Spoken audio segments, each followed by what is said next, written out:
Mesdames, Messieurs, bonsoir et bienvenue au 19h de ce 30 janvier à la une de l'actualité. Le président de la République, Ahmed Tebboune, présidait la cérémonie de la 51e édition de la finale de la Coupe militaire d'Algérie de football, remportée par l'équipe de la première région militaire.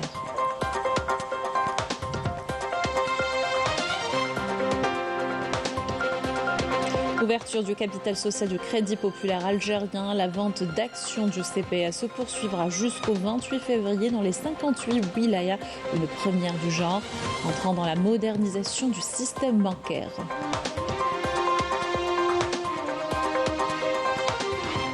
À l'étranger, les tractations semblent être encore loin d'une trêve à Gaza, alors que les Palestiniens tombent quotidiennement par dizaines sous les bombardements sionistes et font face à une crise humanitaire majeure. Nous parlerons patrimoine avec Qsar al-Qnatsa à l'extrême ouest de Béchar. Vieux de 8 siècles, le palais témoigne d'une architecture typique de la région saharienne et de la vie sociale de nos aïeux. Reportage à la fin de l'édition. Bienvenue à tous, heureuse de vous retrouver. Je vous disais en titre, le président de la République, chef suprême des forces armées, ministre de la Défense nationale, Ahmed Tebboune, a présidé la cérémonie de la 51e édition de la finale de la Coupe militaire d'Algérie de football.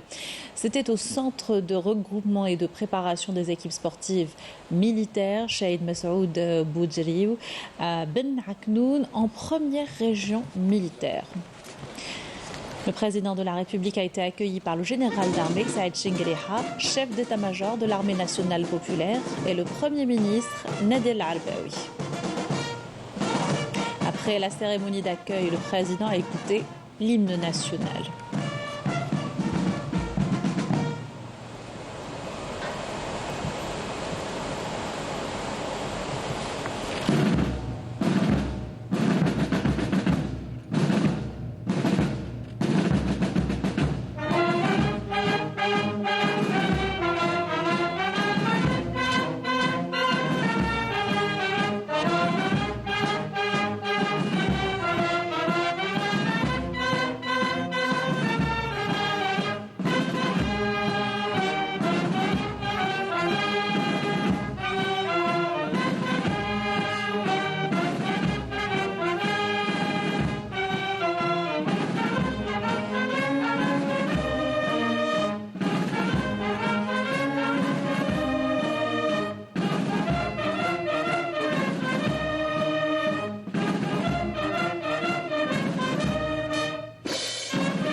Puis des formations des différentes forces militaires de l'armée nationale populaire lui ont rendu les honneurs.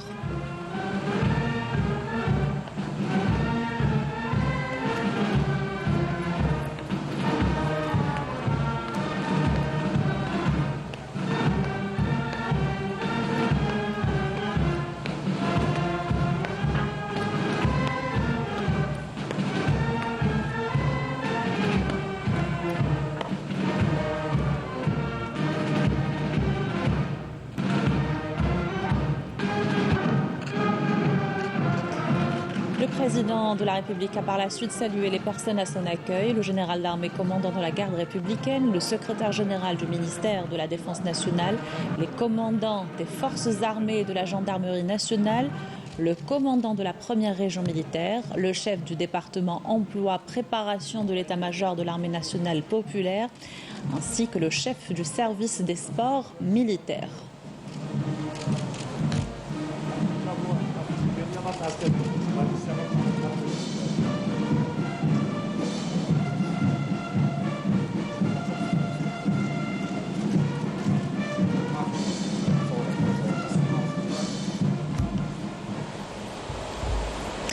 Au salon d'honneur du complexe militaire sportif et en présence de membres du gouvernement, de conseillers à la présidence de la République, en plus de directeurs et chefs de services centraux au ministère de la Défense nationale et de l'état-major de l'armée nationale populaire, le président a suivi un exposé détaillé sur les sports militaires présenté par le général chef du service des sports militaires au département emploi préparation de l'état-major de l'armée nationale populaire. L'assistance a suivi par la suite un court-métrage sur le centre de regroupement et de préparation des équipes sportives militaires. النخبة الرياضية تاعنا كانت عسكرية أو مدنية ترفع الراية فيه رياضيين قويين في الملاكمة فيه رياضيين قويين في الماراثون شكرا مرة أخرى الله يوفقكم.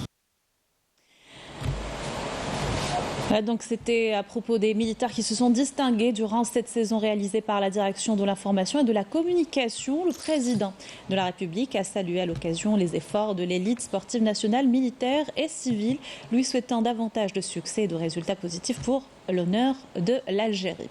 Et le président a rejoint par la suite la tribune d'honneur du stade du Centre. Le président de la République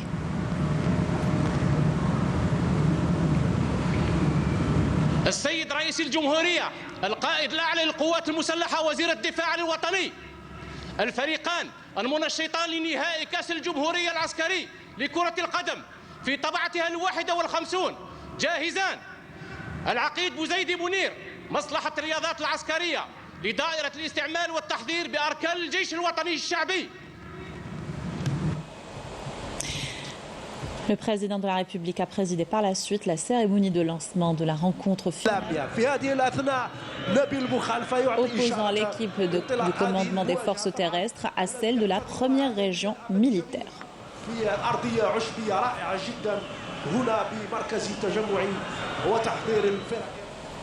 Et à partir de la tribune officielle, le président de la République a remis la Coupe d'Algérie militaire de football à l'équipe de la première région militaire suite à sa victoire contre l'équipe du commandement des forces terrestres au tir au but, 5 buts à 4. هذا هو عماد بن عيسى يتسلم الميدالية الذهبية ويتسلم الكأس الغالية كأس الجزائر العسكرية من بين يدي أو من يدي السيد الرئيس رئيس الجمهورية القائد الأعلى للقوات المسلحة وزير الدفاع الوطني يحيون السيد الرئيس وبالتأكيد يشكرونه على هذا الحضور الشخصي وإشرافه. Dans l'actualité, coopération algéro-tunisienne, le Premier ministre Nadel Al-Arbaoui a reçu ce mardi le ministre tunisien Kamal El Faqi qui effectue une visite de travail en Algérie dans le cadre de la première session de la Commission pour le développement et la promotion des zones frontalières communes. Lors de cette rencontre, les deux parties ont salué la profondeur et la solidité des relations fraternelles et la solidarité entre les deux pays et peuples frères, illustrant la volonté des présidents des deux pays et la concordance politique dans le traitement des différentes questions régionales et internationales. Les deux parties ont passé en revue les conclusions de la première session de ce mécanisme bilatéral, affirmant l'attachement commun à leur mise en œuvre et à la promotion du niveau de coopération bilatérale, notamment dans les régions frontalières algéro-tunisiennes, en vue d'asseoir un partenariat actif et permanent entre les deux pays, outre le renforcement de la coopération sécuritaire bilatérale au mieux de l'intérêt commun, selon la vision commune des dirigeants des deux pays. L'audience s'est déroulée en présence du ministre de l'Intérieur, des collectivités locales et de l'aménagement du territoire, Brahim Merret. Et cette première session de la commission bilatérale de promotion et de développement des régions frontalières algéro-tunisiennes s'est clôturée ce mardi. Elle a été sanctionnée par plusieurs recommandations et une feuille de route préparée par les walis et les wilayas frontalières des deux pays. Il s'agit de créer des opportunités de partenariat et d'exploitation idoine des potentialités de ces régions.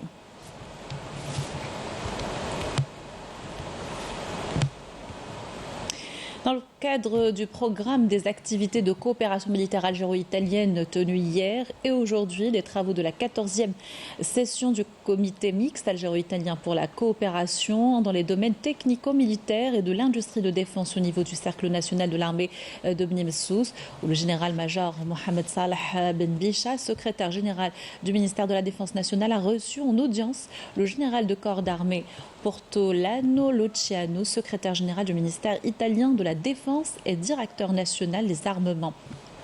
Lors de cette rencontre, les deux parties ont échangé les points de vue sur les questions d'intérêt commun. Les deux parties ont co-présidé les travaux de la 14e session du comité mixte algéro-italien pour la coopération dans les domaines technico-militaires et de l'industrie de défense, durant laquelle il a été procédé à l'évaluation du bilan des activités exécutées en 2023 et du programme prévisionnel des activités pour l'année 2024. Cette session a constitué une opportunité pour promouvoir les différents domaines de coopération entre les armées des deux pays. Et à l'issue des travaux, les deux parties ont signé le procès-verbal et ont échangé des présents symboliques. Coopération toujours, et le ministre de l'Habitat, de l'Urbanisme et de la Ville, Mohamed Belaribi, a co-présidé ce mardi à Pékin avec le ministre chinois du Commerce, Wang Wentao, la 8e session de la commission mixte algéro-chinoise de coopération économique, commerciale et technique. Durant les travaux, un exposé détaillé sur les efforts communs pour le développement des relations bilatérales a été présenté. Des relations qui ont connu un grand essor, notamment après la visite d'État effectuée par le président de la République, Ahmadine Tebboune, en Chine en juillet dernier, et qui s'est soldée par des résultats fructueux pour les deux parties. Belaribi a appelé à cette occasion à fournir les efforts nécessaires pour la concrétisation de ces résultats sur le terrain, de manière à garantir la pérennité des relations d'amitié traditionnelles, la solidarité et la coopération liant l'Algérie et la Chine, qui aspirent à la réalisation d'importants projets dans le futur. Je vous invite à l'écouter.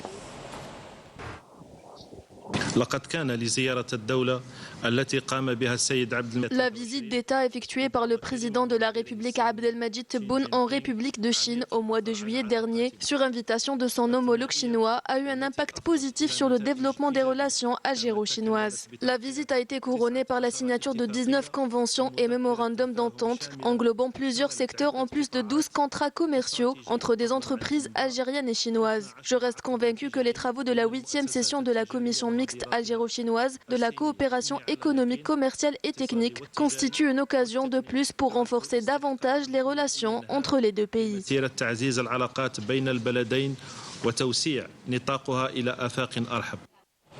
Économie toujours, et l'ouverture ce matin du capital social du crédit populaire algérien. La vente d'actions du CPA se poursuivra jusqu'au 28 février et dans les 58 wilayas, une première du genre pour une banque algérienne. L'opération entre dans le cadre de la modernisation du système bancaire national. Reportage de Amel Bouarma. Le CPA ouvre 30% de son capital au grand public, ce qui représente 60 millions d'actions, soit une valeur de près de 138 milliards de dinars. Un montant historique, une première pour la bourse d'Alger et pour le CPA, première banque publique à être cotée en bourse. L'opération va toucher 4 catégories. La première catégorie, c'est les personnes physiques, les citoyens, les personnes lambda, qui peuvent acheter donc ces actions à un prix de 2300 dinars. Et pour cette catégorie, nous avons réservé 30% des actions. La condition pour souscrire, il faut être algérien résident, mais c'est ouvert aussi aux binationaux. Le minimum de souscription pour les personnes physiques, c'est 10 actions. La deuxième catégorie, elle concerne le personnel du CPA. La troisième catégorie, c'est les institutionnels, les assurances, les banques, les fonds de garantie. Le minimum pour la souscription, c'est 1000 actions. Les entreprises économiques aussi, ils peuvent souscrire avec un minimum, un plancher de 500 actions. La mise en vente des actions du CPA se déroule pendant un mois, du 30 janvier jusqu'au 28 février prochain. Qu'en est-il des avantages de cette opération ? Pour la banque, c'est une étape qui va permettre de gagner en gouvernance, en transparence et en autorité. et bien évidemment leur permettre de lever prochainement l'argent auprès de la bourse d'Alger en cas s'ils veulent augmenter leur capital. Pour les investisseurs et les citoyens, donc c'est une étape très importante pour eux parce que l'achat d'une action, comme vous le savez, donne droit à des dividendes. Donc les souscripteurs ou bien les investisseurs, à la fin de l'année, à l'issue de l'Assemblée générale de la banque, ils vont bénéficier des dividendes.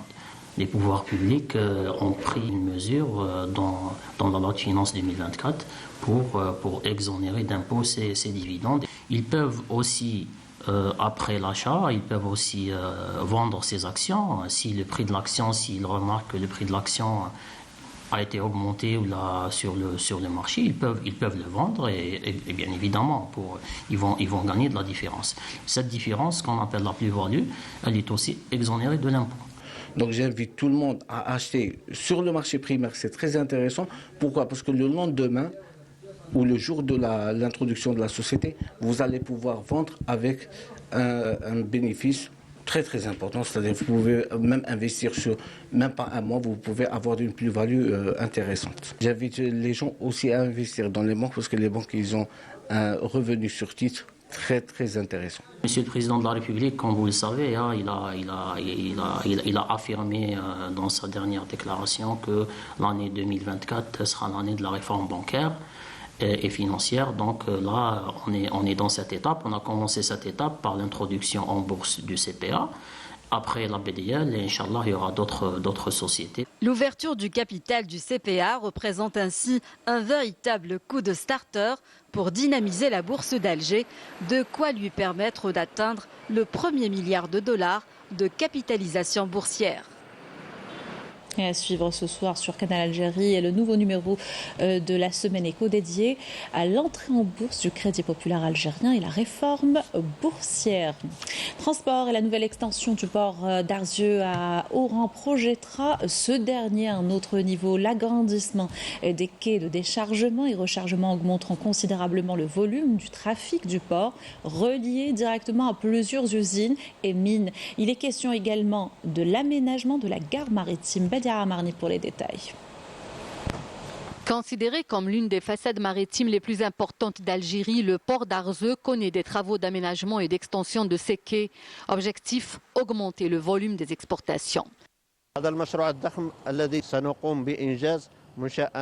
Ce grand projet maritime s'étend sur une superficie de 52 hectares. Il servira au chargement et au déchargement des produits hors hydrocarbures, mais aussi à l'exportation des produits du groupe Toshiali et le fer de Garage Billet.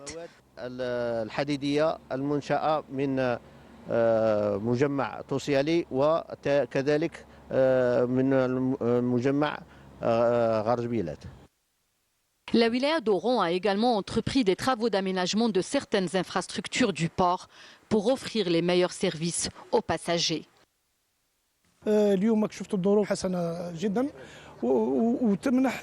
Comme vous le voyez, les voyageurs peuvent faire leur traversée dans des conditions favorables.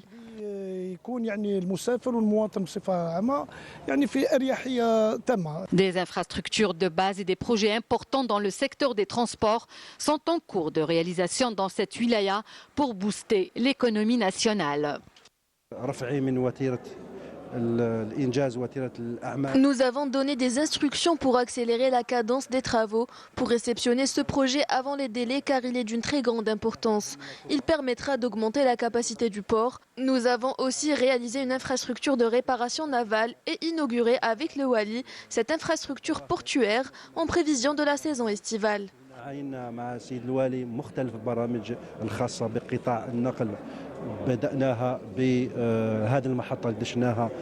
Le secteur des transports à Oran, notamment le transport maritime, connaît une grande dynamique ces derniers temps, en ce sens qu'il contribue au développement économique du pays.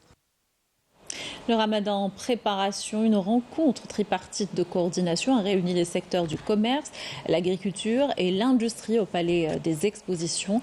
Le but, garantir la disponibilité et la stabilité des produits agricoles et des produits de large consommation sur le marché national. Le calendrier de réception des viandes rouges et blanches également a été arrêté durant la réunion. En plus des marchés de proximité, le programme des contrôles a commencé par les unités de production production jusqu'au détaillant. Formation professionnelle et signature ce mardi de 12 conventions avec des partenaires économiques. L'objectif, assurer une main-d'œuvre qualifiée et capable de suivre l'évolution technologique. Développer aussi l'esprit entrepreneurial chez les demandeurs de formation. Le compte rendu de Yanis Abdelkassim. Les opérateurs économiques jouent un rôle pivot dans la réussite de l'opération de formation en contribuant à l'actualisation des programmes et en facilitant l'accès des apprenants aux entreprises et leur intégration professionnelle. Une stratégie a été mise en place par le secteur de la formation visant à généraliser l'approche économique dans la gestion des établissements et à les relier à leur environnement économique. Stratégie dont l'une des bases est le mode de formation par apprentissage permettant de l'adapter aux exigences de la modernisation et aux besoins du marché du travail. Notre secteur tend à atteindre 70% de diplômés formés en mode apprentissage pour répondre aux besoins du marché, et ce à travers la mobilisation des moyens nécessaires, en commençant par l'arsenal juridique et organisationnel et les ressources financières et humaines pour un meilleur encadrement de l'opération de formation. L'objectif, c'est ça. L'objectif, c'est la création d'emplois et la création de richesses. Donc c'est un double objectif, d'accord. Donc toute collaboration doit avoir une finalité, d'accord. C'est-à-dire que l'État, il est là pour assurer le savoir, la connaissance pour ses stagiaires, et nous, il nous incombe d'assurer le savoir-faire et surtout le savoir-être, d'accord. Donc on a déjà dans ce sens signé des contrats de pré-emploi avec des stagiaires qui sont actuellement à notre niveau. On aura dans les 120 stagiaires qui vont être recrutés sur les 3 années à venir, Inch'Allah, et nous comptons en recruter plus. Nous accueillons un peu plus de 200 apprentis annuellement dans nos usines qui finissent par avoir un cadre d'apprentissage pratique en sus du cursus théorique et qui aboutissent aussi à des emplois, puisque nous recrutons à peu près 50% des apprentis. Cette journée d'études a été placée sous la supervision des walis afin de promouvoir le rôle économique des collectivités locales dans le développement et la diversification de l'économie et leur permettre de participer à la transition vers une économie diversifiée et affranchie de la rente pétrolière. L'objectif principal de notre travail, de notre relation avec le partenaire économique est d'arriver à assurer une formation de qualité qui facilite l'insertion de nos diplômés dans le marché du travail. L'appel a été lancé pour se rapprocher des différents acteurs économiques en vue de conclure davantage d'accords qui permettront de fournir une main-d'œuvre qualifiée et d'accélérer la dynamique de création du tissu des micro-entreprises et l'émergence d'une nouvelle génération d'hommes d'affaires. 12 conventions, cadres ont été signés entre la direction de la formation et de l'enseignement professionnel d'Alger et des partenaires économiques et 4 conventions de partenariat entre l'Office national de développement et de promotion de la formation continue et les partenaires économique également. À l'étranger, les tractations semblent encore loin d'une trêve à Gaza. Pendant ce temps, les attaques et les bombardements sionistes continuent de faire des dizaines de victimes palestiniennes quotidiennement. Les centaines de milliers de réfugiés dans l'enclave survivent également dans des conditions inhumaines. On fait le point avec Yasmine Massaoudi. Des dizaines de Palestiniens ont été tués ces dernières 24 heures lors d'intenses bombardements dans la bande de Gaza.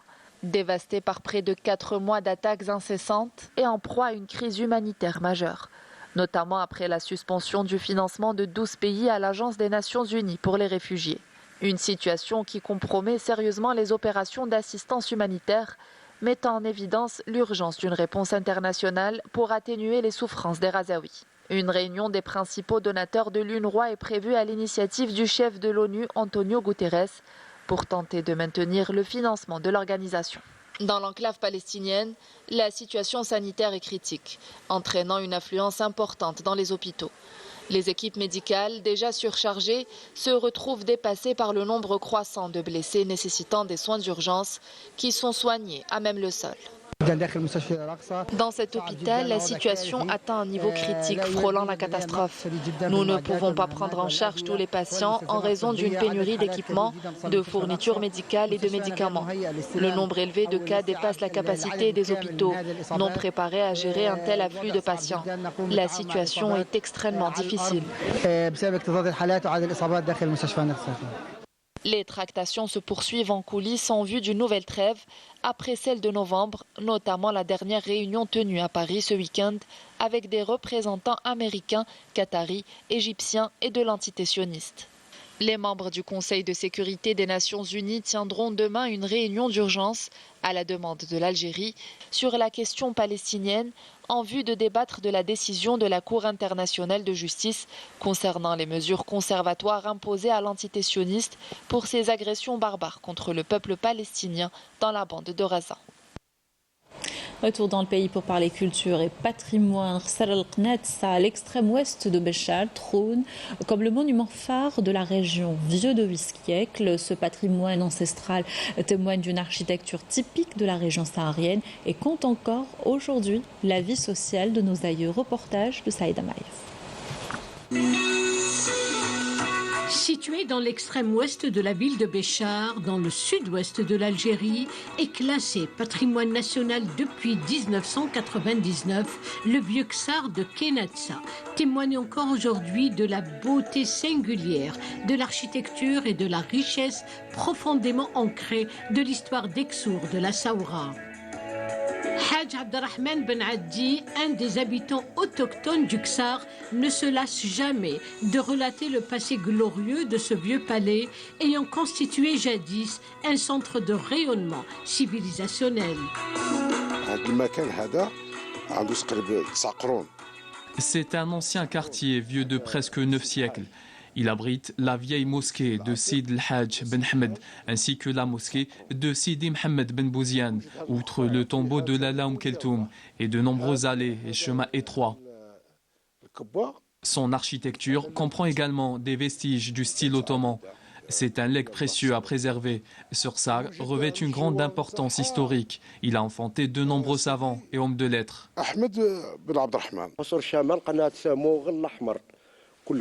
À l'instar de tous les Qsour du nord de Béchar et de la Saoura, Sursag se distingue par ses ruelles étroites, froides en été et chaudes en hiver.